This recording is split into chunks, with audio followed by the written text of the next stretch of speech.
Сәлем достар, сіздермен бірге Айнұр. Бүгін қазан тазалаудың ең оңай әдісімен бөлісетін боламын. Шыны керек, мен енді осы әдіспен қолданатын боламын. Бізге керекті заттар боз порошок, кір сабын, белизна, сұйық керек болады. Боз порошоктың орнына кәдімгі порошок қолдансаңыз болады. Ең алдымен ыдысымызға суды құйып алып, оған кір сабын саламыз. Үстіне боз порошогымызды, белизна және сұйық майымызды құямыз.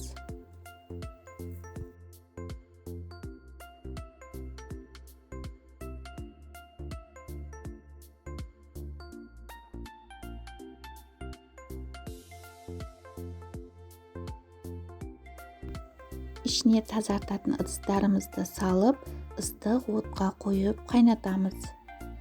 Шамамен 30-40 минут шамасында қайнатамыз.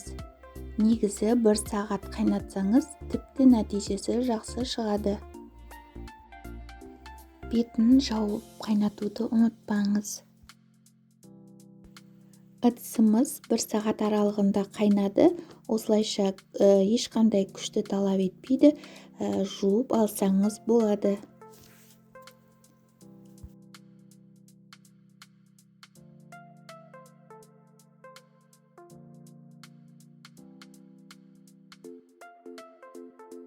Ыдысымызды ыстық судан алып, тазартып, жуып аламыз. Бұл әдісті тек қазанда ғана емес, қасық, шайнек, барлық ыдыстарды тазартып алуға болады. Сіздер де осы әдіспен жасап көріңіздер. Менің видеом ұнаса, лайк басып, комментария қалдыруды ұмытпаңыздар. Сіздермен бірге болған Айнұр. Назарларыңызға рахмет.